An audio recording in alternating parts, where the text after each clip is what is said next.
عندما يتعلق الأمر بالمشي للحصول على جسم رشيق وناشف، معظم الناس يخطئون ويظنون أنه مجرد رياضة للمبتدئين. يقول لك حركة خفيفة، لكن الحقيقة هي أن المشي من أذكى وأقوى الأدوات التي يمكنك استخدامها للحصول على نسبة دهون 10%، وليس هذا فقط، بل المحافظة عليها مدى الحياة، خصوصا إذا كنت تمارس رفع الأثقال حتى 3 مرات أسبوعيا وتعرف بعض أساسيات التغذية. أنا شخصيا حافظت على نسبة دهون بين 15 و10% لمدة سنوات، واعتمدت على المشي لمساعدة أكثر من 300 رجل للوصول إلى جسد أحلامهم، وأغلبهم وصل حتى نسبة دهون 10%.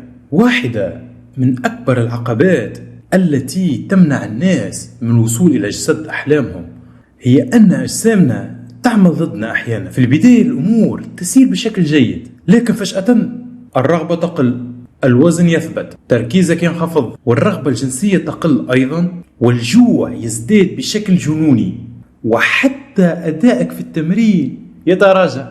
وهنا يبدأ الانهيار، نظامك الغذائي يتفكك وحماسك يختفي. وهذه بالضبط المرحلة التي ينقطع فيها أغلب الرجال وينهار قبل الوصول إلى نسبة دهون 10%. وهنا يأتي دور المشي في تغيير نظام اللعبة. ودعونا نأخذ مثالين لتوضيح ذلك. مصباح مهندس إعلامية يقضي معظم يومه جالس على الكرسي يبرمج، وزنه 90 كيلو ونسبة دهونه 25%، ويرفع الأثقال 3 مرات في الأسبوع ويمشي قرابة 3000 خطوة يوميا. يمكن أكبر مشي ليه معناها من منزل إلى العمل أو من المنزل إلى الجيم.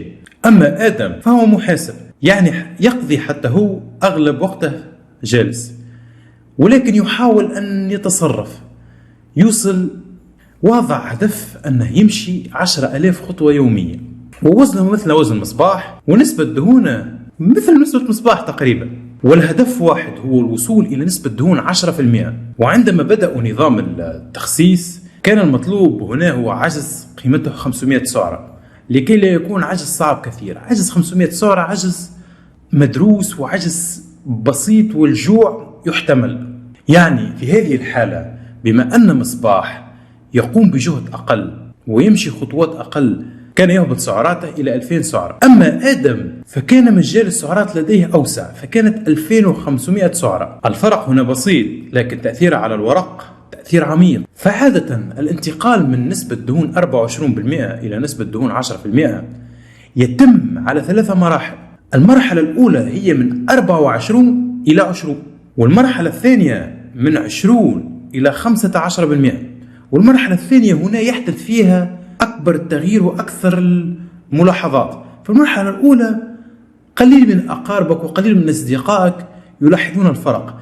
أما عن المرحلة الثانية فتقدر تقول أن 90% من الناس سيلاحظون الفرق ويخبرونك كيف فعلتها. أما المرحلة الأخيرة وهي مرحلة المختارين، فهي لوصول إلى دهون البطن ودهون الأجناب وتذويب الخصر في نسبة دهون 10%. ولتقييم صعوبة المراحل، في المرحلة الأولى الأمور سهلة، كلاهما يلتزم بالسعرات، 170 جرام بروتين، ينامون جيدا، والجوع هنا تحت السيطرة. أما بعد أسابيع سوف يصلون إلى نسبة دهون 20 و18% و17%.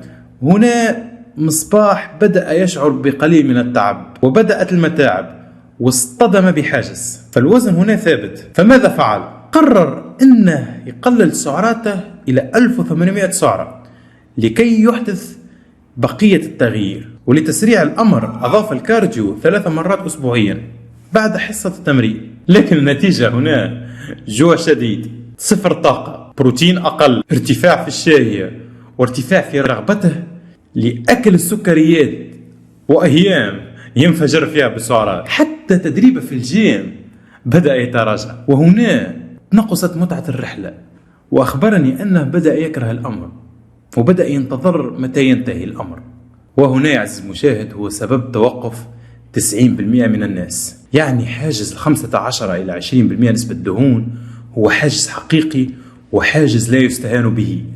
أما آدم فالقصة مختلفة تماما، لم يثبت وزنه بل استمر في النزول بنفس الوتيرة، صدق أو لا تصدق، نفس الوتيرة ونفس النشاط ونفس الحيوية. وأحيانا يخبرني أنه صار أنشط وصار أسعد، وأصبح حتى رؤيته تحسنت، أصبح يرى أفضل وحبه للحياة زاد، لدرجة أن صدق أو لا تصدق زاد خطواته إلى 15,000 خطوة. يعني قدرة التحمل لديه أصبحت أفضل، وأصبح يستمتع بالخطوات والمشي، خاصة أنه كل مرة يمشي في منطقة جديدة ويستكشف، وأصبحت هوايته الجديدة. لم يرد أي شيء في الدنيا، يقول لي سأذهب أروح أتمشى، خاصة بعد الأكل.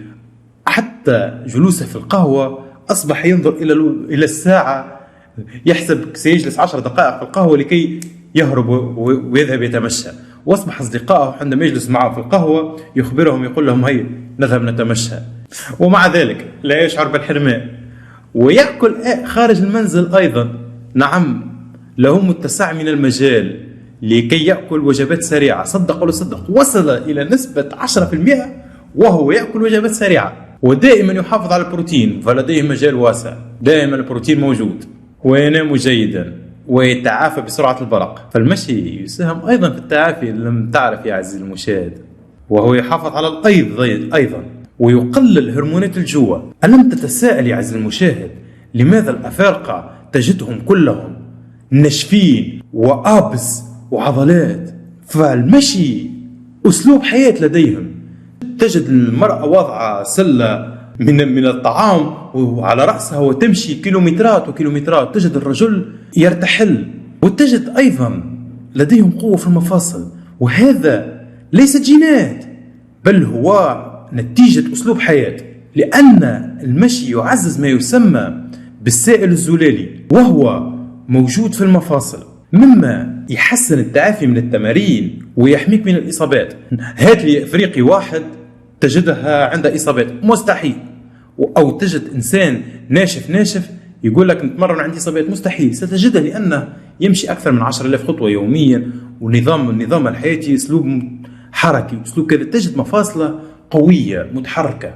فببساطة المشي يسمح لك بخسارة الدهون، وأنت تأكل أكثر وتستمتع بالحياة أكثر خلال المشي أو خلال غير المشي، ويحفظ لك طاقتك ويعزز تعافيك. فإذا كنت تريد الوصول إلى نسبة دهون 10% بدون أن تحرق نفسك أو بدون أن تكره العملية وتسهلها لأقصى درجة وتستعمل طريقة المحترفين، اجعل المشي جزء من حياتك. وتذكرني، فهو ليس تمرين فقط، بل هو أسلوب حياة. سواء كانت خطواتك صباحية أو مشية مسائية، أو تروح إلى تزور منزل والديك، تقوم بالواجب، أو حتى مكالمات عمل. قم بأي شيء وأنت تتحرك، فكل خطوة يا عزيزي المشاهد تقربك من الهدف متاعك. فابدأ اليوم وسوف تشكرني بعد أسابيع. فلا تنسى، الجيم يصنع العضلات، والطعام يكشفها، والمشي يحافظ على رحلتك ممتعة وسهلة. ملتقانا في الفيديو القادم إن شاء الله.